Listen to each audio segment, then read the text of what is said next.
All right, all right, all right. Good morning, good day, and good day. And I want to let you all know I am so glad to be back online a little bit, trying a few new things. And I am so happy that I am here to chat with you all this morning. Now, few little quick things. I know I'm a little bit early, right? And that's because I'm still kind of on the road and traveling and trying out my chats just a little bit differently. Not bad, but I decided this time to be outside. So you're going to hear background noises, and I'm sure as soon as I start chatting, someone is going to start up a vehicle or a helicopter is going to land somewhere nearby and drown out everything I say. But I am hoping that the sound is a little bit decent and that you can hear me. And normally, every morning, it's pretty quiet and nothing's happening. Of course, if I'm out here and I'm going to try to chat near the wonderful tree line, then it's going to turn into a real psychotic episode. So let me know if it's overwhelming to you or too much, and then I'll try to get to some area that's even more quiet. Now, that being said, you guys get up here, get your coffee, get everything ready for that early Saturday morning. You know you're going to be running some errands and doing some things, but we're going to chat with you while you get started on that endeavor, or you can just sit and relax as you're about to get up and get your errands run. So let's get your coffee ready and get ready to rock and roll with this typical Saturday morning filled with things to do. So, again, I want to thank all of you for being here. I can see a few people in the chat, and we're going to probably jump on those folks in just 1 minute. Trust me, people, this is going to be struggle streaming. So, I'll probably shorten it just so I can survive it. You hear that? I think right now there is even construction in the background. So, just enjoy it. A moment ago, it was birds, but now it's a construction. Okay, so let's see what we've got to go over today. Now, as you all know, I always tell you guys, look, let's get yourselves nice and fit, get your exercise in. I hope you did your stretching or your workouts this morning. Um, I have not yet done much this morning. I just kind of got up and got myself going, but I want you to know that this week I'm moving a little bit of my schedule around. I'm going to have to do a little bit more weightlifting, and I did miss a couple of days this week. And again, that's because of travel. So, everyone else, you get out there, let me know in the chat if you had a chance to do any type of workout. And I know, give me tips and ideas on things you can do when you're on the road or if you're traveling out of town. Anyone who has some really good ideas about workouts that you can do, like early morning if you're traveling or if you're visiting family or if you're visiting areas or even if you're out doing tours, what type of ways do you try to keep exercise going? I would love to have some of your great ideas. So, but in the chat, of course, I'm just going to tell you guys to just make sure you stay fit and eat healthy, okay? That's it. Stay fit and eat healthy. This week I ate something that, or I don't know, I ate something a little bit, but it helped clear out my stomach. No, and I mean, I promise you I won't go into too much detail, but it was very helpful, and I feel very light once that it occurred. I might have to plan to do that more often.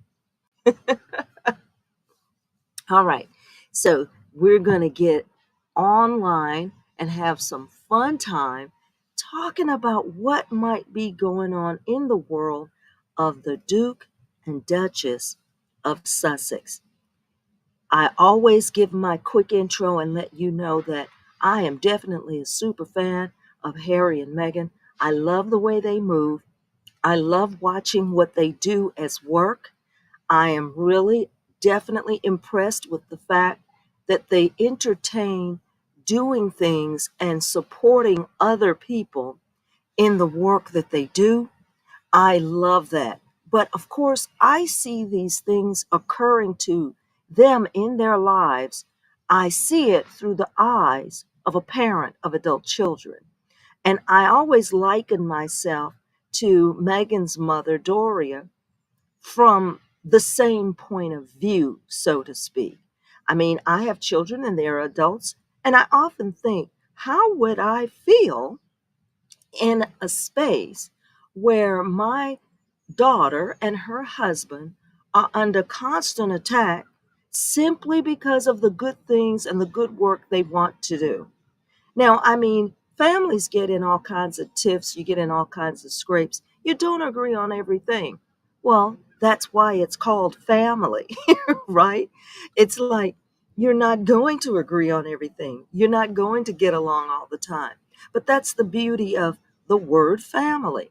It means even when all of these difficulties occur, that you still suck it up, suck it in, and you look at what's going on around you, and you still try to approach conquering your missions in this world as a team. And that is how it's supposed to operate.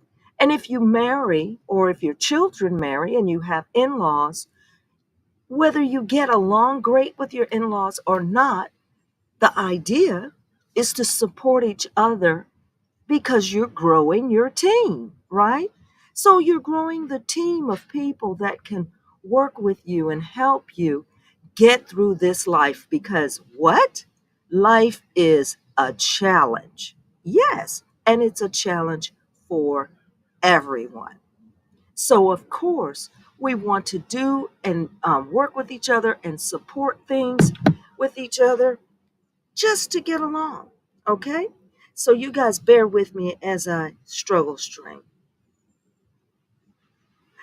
All right. So let's see what I'm going to have on my board here. Do-do-do-do-do. Do-do-do-do-do. So let's see what we've got. I know it feels like I'm pausing forever, and that's because I'm trying to sort out what I'm doing here one by one. All right. So we're going to go ahead and talk about what our wonderful fam is going through and some of the things we see in the headlines this past week or two. Well, Megan has had a birthday. Yeah. Okay. Happy birthday to Megan. I saw a lot of celebration of that online. I thought it was wonderful. And I believe that wonderful young lady, they said, I think she's 42 years old. I can't believe it. To me, she looks like she's 20 something. And not only that, when I think of Harry and Meghan, I can't help but think of kids. And that's because I've seen him grow up all of his young life. So I still see that young boy who is a pretend and playing soldier. I can't help myself. So it's wonderful to see that. But to hear that she's having her 42nd birthday, I believe, she looks fabulous and she's staying healthy. Now, she's also still working on the American Riviera Orchard, and rumor has it that that is probably going to do a full scale launch either later this year or maybe early next year. So, for those of us here in the wild who are interested in what she might be putting out as a product, we're going to have to wait just a little bit longer. We see that many of the promos that she did up front are definitely going to involve jams and marmalades and things to put on crackers and toast. It just looked really wonderful as a little breakfast setting. So we got to stand by for that. Now, the other things that's happening on the other side of the pond, that is with Harry, is he's got more court cases that he has to deal with. And that's coming up, I believe, in January timeframe. So I know we will all be here to support some of the challenges that are going to come about in that. Because, of course, from the UK perspective, we simply must paint him as a monster for even daring to say, I want you out of my personal business, okay, so that I can conduct my life normally. They talk about Harry in the media as if he is still 16 to 20 years old. They speak about him in that manner, as if he is 16 to 20 years old and that he has no life experience. But I find it beautiful because, again, as a parent looking at these two, I find it beautiful to see that this is a man. And I love the fact that many of these horrible, horrible things said about them in the press and these horrible things that are launched against them in the press, that they are falling against powerful deaf ears. And people who are in and around them can see that he has become a champion. And it is wonderful. I mean, you talk about a prince. He has become a champion to show that he can be the one out front fighting the good fight on behalf of those around him. Now, if that's not a prince, I don't know what is, but he definitely would equal prince. So, I wanted to point out a couple of things that I saw in the media, just a couple of little short things. There was an article that, and this I'm going to kind of diverge a little bit about the UK in general. And if any of you have been kind of paying attention to what's happening in the news, the UK is going through a very large adjustment process. Now, these are the kinds of things that here in the US we come to expect. I mean, the US is based on a culture of separating people, having different groups of people somewhat launch actions against each other. And if there are ever things that create a tinderbox or conflict, then it might spark a situation where you could have a conflict from as far as a quiet protest against someone or their business, or it can go as far as an all out riot. Well, in the United States, especially in the 60s, this became kind of a common scene, right? That you would see people in the middle of a protest. And of course, with the civil rights movement being at its height, many of the African Americans, Black Americans living, especially in the South, began to assemble often, protest often. They would come into business areas to show what they saw as differentiation in treatment as they were trying to assert themselves and let the world know, basically, that they intended to assert their humanity. And the interesting thing is, much of these protests and the concept behind the peaceful protest in general, this sort of launched out of India, actually, with Mahatma Gandhi.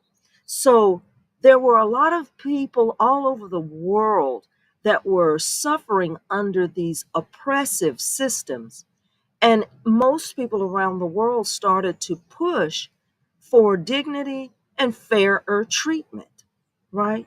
And I think in the UK, they have these things happen periodically, but there's something about the British personalities, I think, or the British mindset, since they definitely are the author of colonialism and oppression, right? I mean, they are, from what we can see in our current day, the UK is actually the origin of most worldwide oppression and colonialism, right? They became the actual template for how oppression is done, right? Even here in the US. So it's a very interesting ordeal to watch the author, rather, the origin country, the origin nation of complete oppression and complete colonialism, to watch them go through essentially an internal battle where the people of the nation, now, and this is the interesting part, the people of the nation, the average everyday Joe and Jane Doe, have been incited in a way At least this is how it looks to me. They have been incited in a way by the most aristocracy, the news barons and these people who are in their arena. For example, the Boris Johnsons, the leadership that they had in the past, prime ministers, the Nigel Farages, these people who are television personalities that embody the concepts of Fox News slash Rupert Murdoch slash tabloid press. They embody that. And they're constantly spewing the the concept to the common Jane Doe and Joe Doe that you are suffering in your life, you're struggling in your life, and the reason that you're struggling, the reason that you're suffering is because of immigrants. You know, that you can't pay your bills, you don't have your health care working properly, the trains don't run on time, and you know why? It's because of that immigrant down the road, or that kid that swam across the English Channel struggling to get here and seek asylum. That's why you can't pay your bills. And they have put forth this mindset so well to their public that it is amazing how much the ultra, and I know they have the term alt right, but basically the ultra angry personalities, generally the young people who have embodied just being angry. They're angry without organization or a cause. They're just mad. So they're almost equivalent to our, in the United States, our gang mentality persons or kids, I guess is the best way to look at them. But when they are pointed in a specific direction, like go attack all Muslims because they're getting a better life than you, or go attack the immigrants that came in from Africa because, again, you as a poor person coming out of a poor neighborhood, and because you didn't finish your education, or perhaps even you couldn't, and you feel like you couldn't get a job, that you and your friends diverted to stealing things from shops and stealing things out of cars, you know, and that's what became your occupation. But the reason that you're trapped in that society, in that little conclave or community, where you got your girlfriend pregnant at 16, that all of that is happening because, immigrants.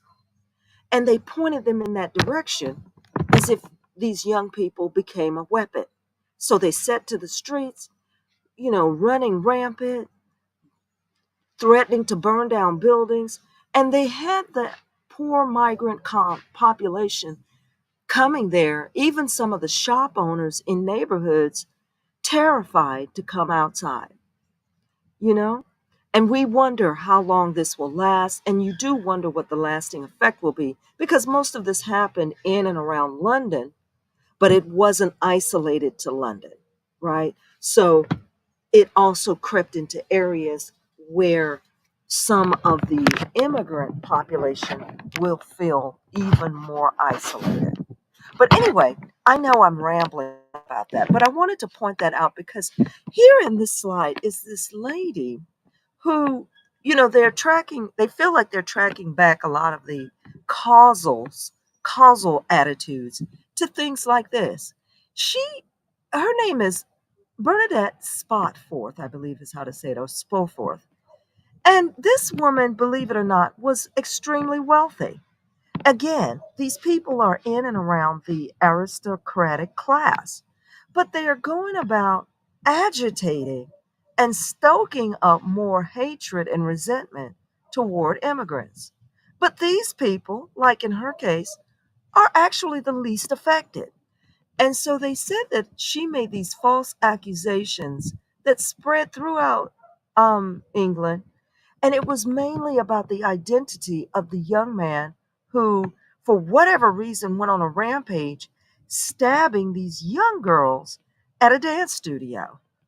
And he committed these murders. Now, it is true that this young man was of, I would say, black extraction. His parents were Rwandan.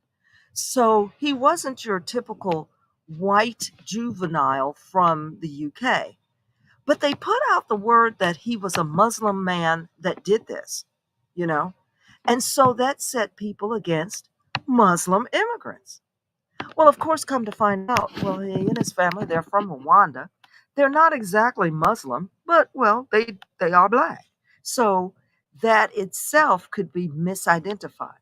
But they use that as fuel to stoke up anger amongst many of the disenfranchised white people in the UK. And so now what they're doing in the media on the tabloid side is they're trying to tell this story that all of these angry and disenfranchised people, let's say the Brexit minded personalities, that everyone needs to be more considerate of the fact that they are angry with everyone, that the riots that they are involved in and the crime associated around those riots, that somehow we're supposed to be far more understanding because these are white youth who are British and they feel, get this, and they feel that they are being treated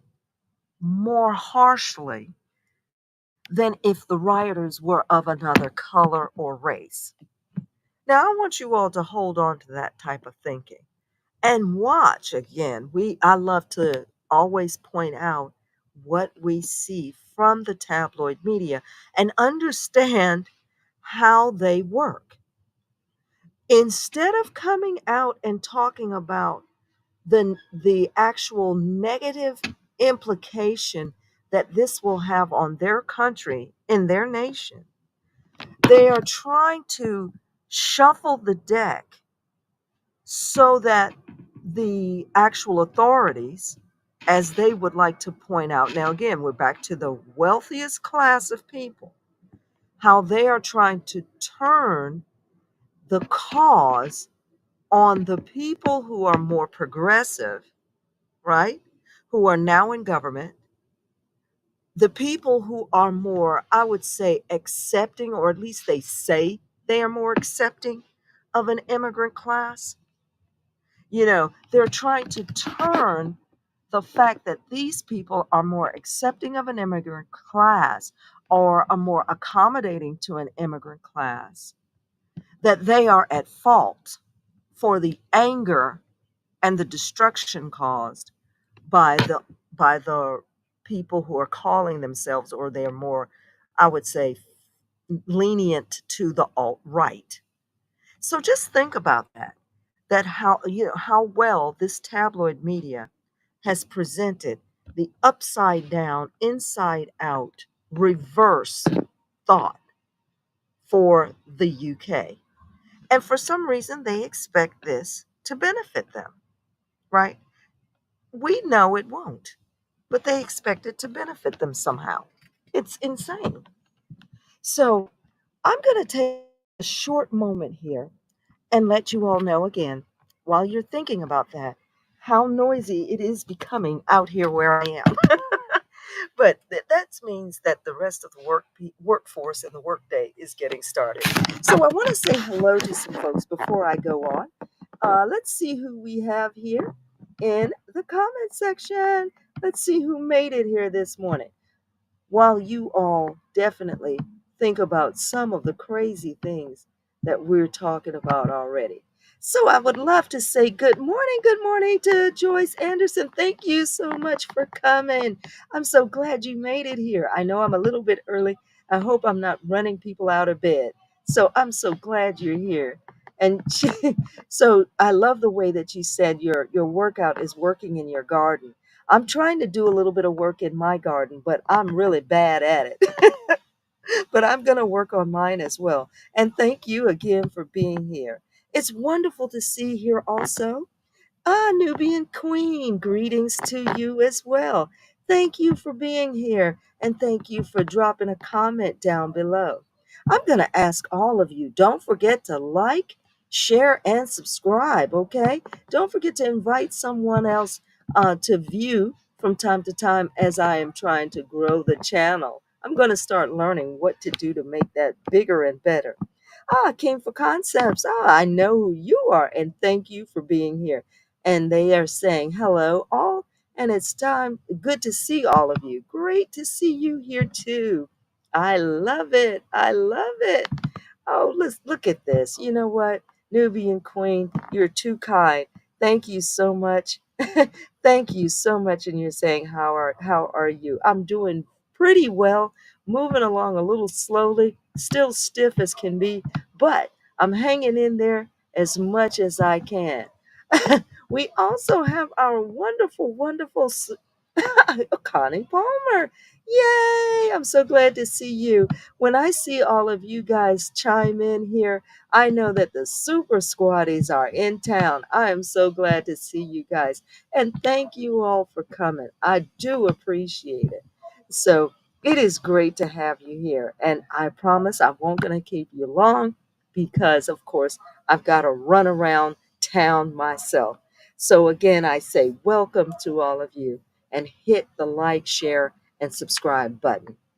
So, as I was saying, with that being said, talking about this wealthy aristocratic class that is trying to continuously stoke the hatred and the derision from the regular folks, the regular to the struggling class of people, to make them sort of their weapons against the people who are what I would call middle of the road, who are interested in trying to get along with all people, plus trying to improve the average lives of just everyone. Even if they too feel the same way, they're just still strictly trying to get along. But no, that ilk at the extreme top, the spokespeople for these Rupert Murdoch tabloid hate mongers, man, they have done a number all over the world. And of course, here in the US, we see it. You better believe we can see it, right? We see that there is this corner of our universe here in the US that tries to make hatred and derision the fuel for their rise in power. And I tell you what, here in the US, we have to work doubly hard to try to mash that type of personality and squash them under everything. But they're doing everything they can to drag the worst of the worst out from under rocks and out from behind the bushes to come up in the light with the rest of us and rule and dominate, basically leading with fear and hatred. And so we know how that works and we know where that leads. But evil does not care. Okay? Evil does not care at all. So, yeah, I want you all to keep an eye. We'll see what happens to her perhaps in the future. If anything, we never know. So, as I would always point out, is evil can't do anything but feed upon itself, right? It can only feed upon itself. And so, I don't know why these people who support evil do so, because it's only going to breed more destruction even upon yourself. You might live well and you might be rich, but you're going to be miserable and there are going to be horrible things happening around you all the time. So here's the little pictures of people protesting here in the UK. And along with them, we're watching a little bit of the work being attempted by their current UK Prime Minister. I mean, he's only been in the job a month, and already he's taking on the blame for this crazy unrest. So finally, we have heard, it seems, that King Charles finally came out and made a statement. Of course, something as benign as, everybody, let's all get along. I always think of that with Rodney King, a reference back to that time period when Rodney King was assaulted. But basically, that was King Charles's statement. Everybody, let's just get along. And he hopes that the current prime minister can do things to sort it out. And I am hoping that those who are in the UK, well, let's think about it. How are you going to look to the current monarch, King Charles, to bring hope and togetherness? I mean, look at how he operates with his family and with the Duke and Duchess. Look at how they approached look at how they approached sorting out some of the conflicts with Harry and Meghan. Well, you certainly can't look to this monarch as a leader in togetherness. Now, can you? It's not going to be possible. Not at all. Right? So, of course, people have no confidence in that current monarch. And I think unless he is able to turn the tide, I think that they're going to tiptoe toward getting rid of that monarchy because they don't see a purpose for it. So we're going to see, we're going to keep watching. I know I am, to see if he makes any progress in his togetherness statements and trying to calm down the nation during its period of unrest. Personally, I don't think he's going to make it. I don't think it's going to work. Okay? But let's all keep our eyes open and see how they work through it. Meanwhile, back at home, Harry and Meghan are trying to work on missions, helping people who are suffering from issues with cyberspace warfare. You know, young people who are online and in online spaces, even if they're communicating with school friends and among other young people, they're finding themselves the target of horrible campaigns sometimes. They're finding themselves being targeted in a manner similar to what Meghan is enduring right now, or basically Harry and Meghan. There are things launched online against people where they're bullied and they're mistreated. And there are different things in the cyber world that sometimes you can't believe what people are doing, right? They're putting notices up about people. If someone gets angry with you, they just make up lies and stories and then post that on Facebook feeds or YouTube feeds, or they'll run any type of thing across Twitter. Twitter accepts almost anything, right? As long as it's unkind, right? If you put anything on Twitter that's unkind, oh, it's fine. But if you start to try to do something positive, well, Twitter is difficult, right? But that's what I love, the fact that Harry and Meghan are looking into supporting and bringing attention to some of these types of challenges, because it is important, especially for young people, because often they are disappearing in these online spaces. And it is very easy to not know the difference between your real world and the online world. Because just like us here chatting, you can incorporate yourself in this world, and you can also operate in a manner where this becomes the lead over your outside day to day interactions. So we have to be careful with that. But this is what I mean. Harry and Meghan are moving forward and doing good things.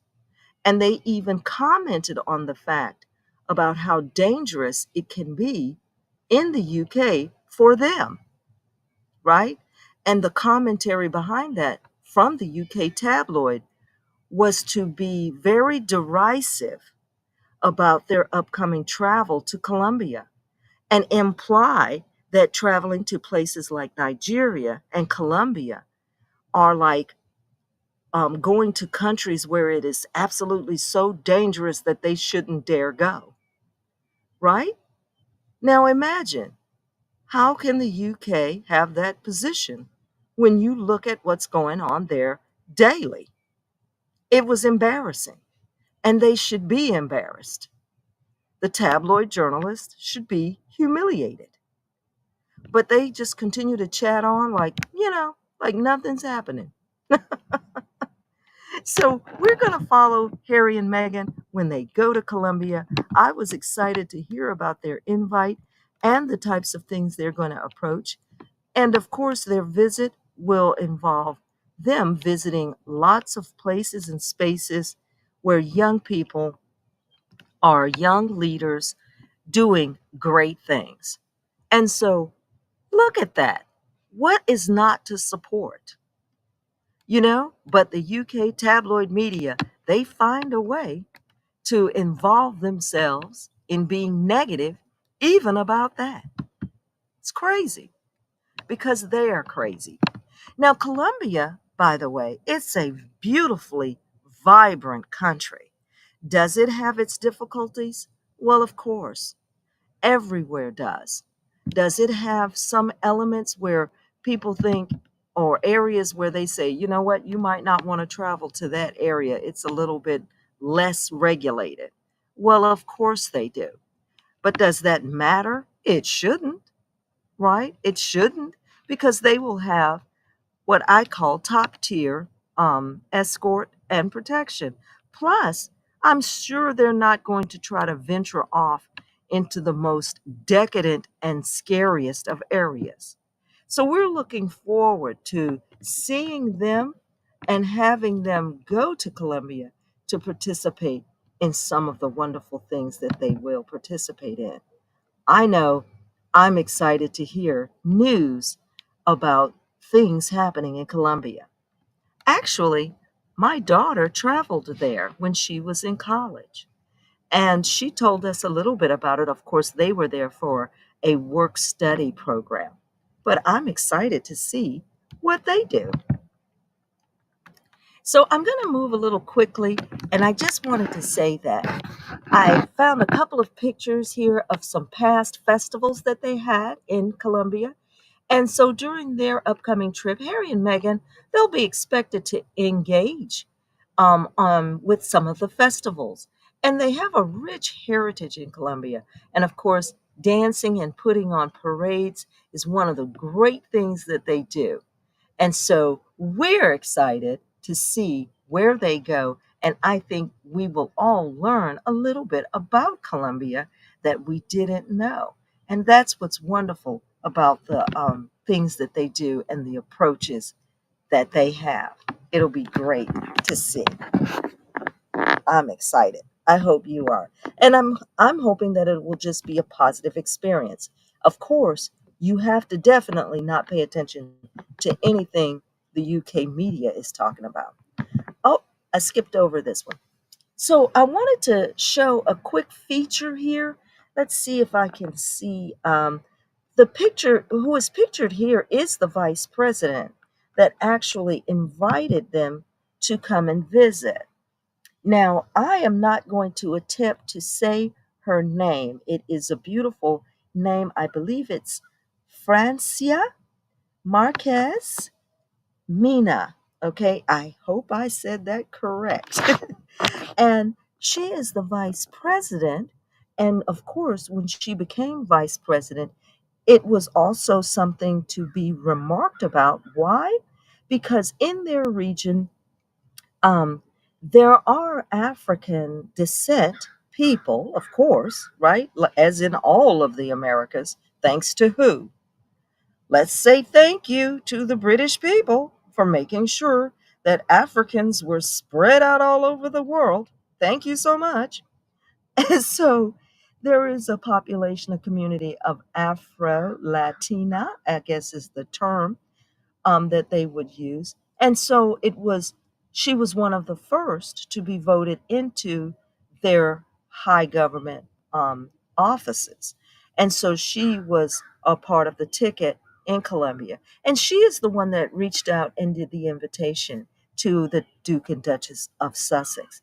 So I am excited. Oh my gosh, I know I've said that. Have I said the word excited too much? Yes, I have. But it's going to be interesting to learn a little bit more about her. And she is the reason that the Duke and Duchess were invited down to participate. So we're looking at her, and they say she is a dynamic and impressive leader. So it's just wonderful. And I think very, very appropriate. So as always, we're gonna start to wrap up here, people, because we're gonna go back over the fact. Keep your sense of purpose always, and just try to pay as little attention as possible to the tabloid media in the UK. And we'll keep an eye on some of the struggles that the UK itself are going through, and support all of our friends who are there and who feel also that they are in a dangerous position or that they feel things are unsettled. But we're going to be praying for you here on the other side, okay? Because a lot of people need to protect your well being. So let's make sure we do that, right? Even as the personalities in the UK are constantly trying to project their same colonial attitude over here in the US. And I tell you what, with our current political landscape, it looks like we are definitely trying to move away from that. Okay, so at least I'm definitely going to be supporting the ticket that is a positive ticket. Okay, here in the US, I will never support a negative ticket. If you use negative rhetoric to try to get me to join you in something, you're talking to the wrong person. And I love that many people are learning that lesson. All right. So as we get ready to wrap it up, let me make sure really, really quickly. Let me make sure I haven't missed anyone who is on the chat this morning as we are about to wrap it up. As we're about to wrap it up, let's see who else we've got here. If I see any new names, I do. Oh, I want to say good morning. Oh, and welcome, Joyce. Okay, am I saying it correctly? Yeah, let me just say, Joyce, thank you for being here today. Thank you, and good morning to you.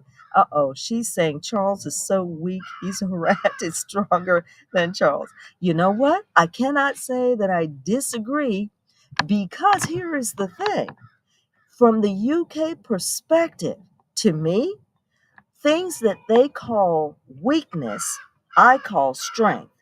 And the things they call strength, I see as a weakness, because they believe and they tend to push brutality, cruelty as strength. To me, they are backward. And that is who he is. And you know, it will never go beyond my thought process that his life with Diana was one of total selfish cruelty, that there is nothing that he can do, in my view, that will bring him back from that. And so his current posture with his son, to me, is the same. So thank you, Joyce, for being here. And I love your comment. You are correct. He is just that. Horrible. Oh, Jane Prest, thank you also for being here. And I want to say good morning to all of you as you're having your coffee as well. And welcome to All for Success. I appreciate your being here. And I've got to get better, guys, of being an interactive person with my online guests. Thank you so much for being here as well. Joyce Dremel made another comment. Yes, Meghan and Harry are global superstars. They are. And they're going to be huge. So they're going to be ginormous compared to the rest of that crew. There's nothing that they can do. That's nothing they can do. Nothing at all. Yes, ma'am. And Connie Balmer, you're definitely right on.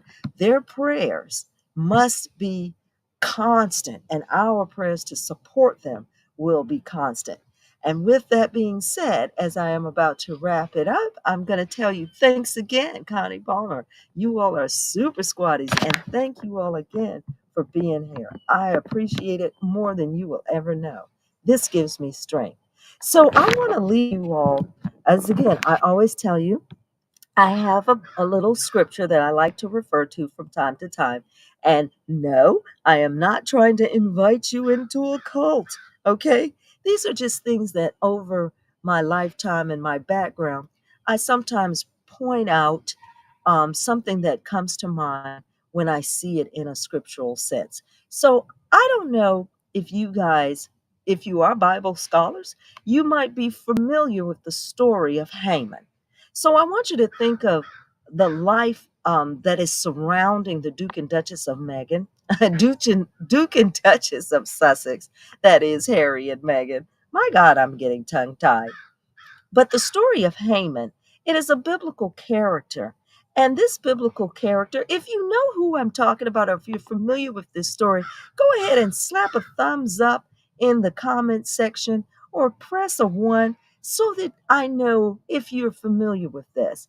But this character comes out of the book of Esther.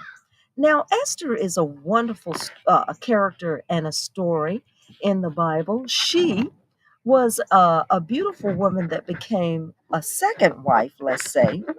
And you guys, I'm going to let you all read about her, but I'll give you kind of the storybook highlights. She ended up married to the king. Why? Because his first wife did something he felt displeased him. Now, remember how kings operate back in that day. He wanted his wife because she was very beautiful and she was known all over as being a great beauty. And he wanted his wife at that time to come and present herself in front of his guests. Okay. The problem was his queen was just as important as far as she was concerned. She came from a powerful land herself.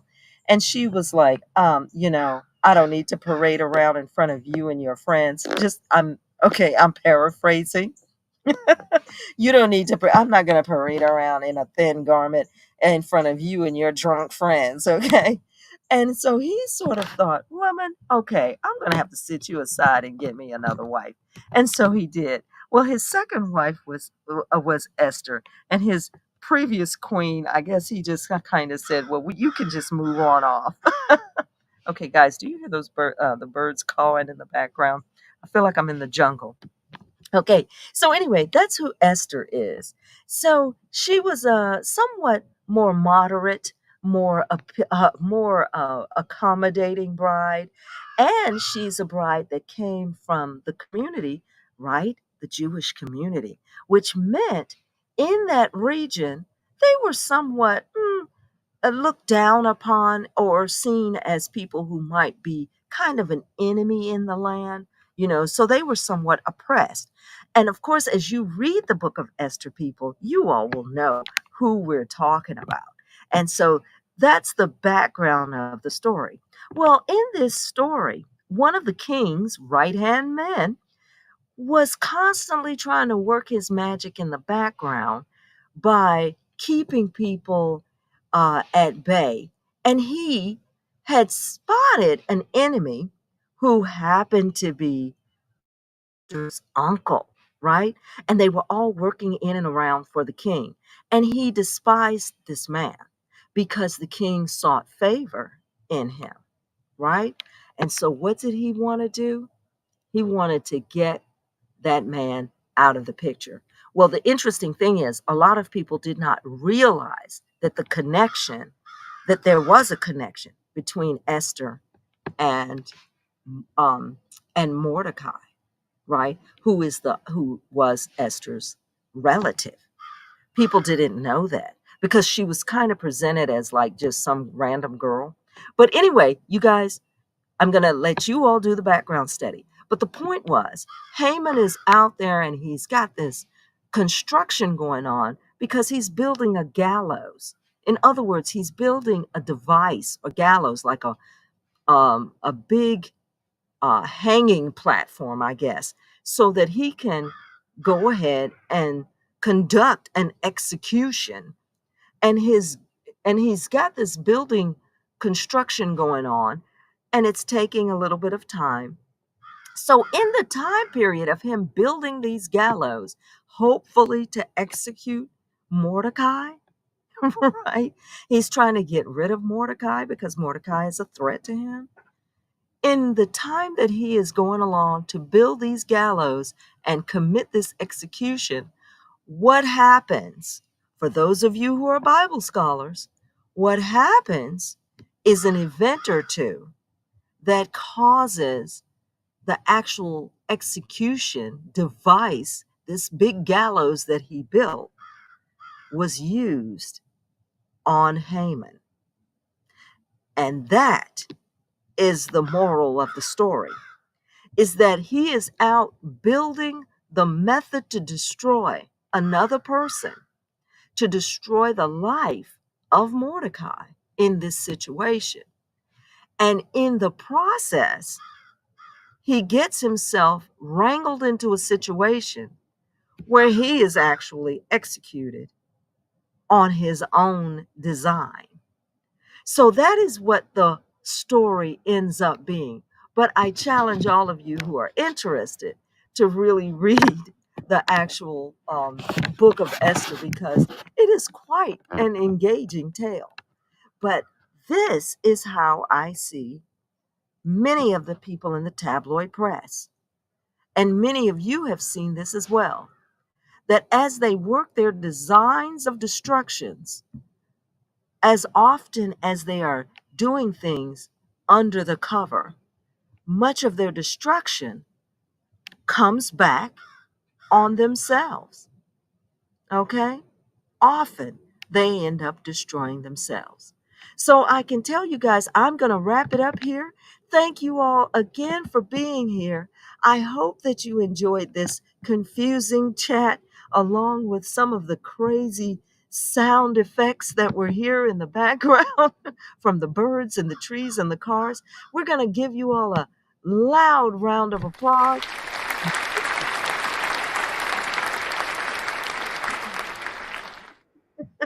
And now I'm going to say, continue your morning, get out there, stay focused, stay positive, and keep winning. Here we are once again, out from All for Success.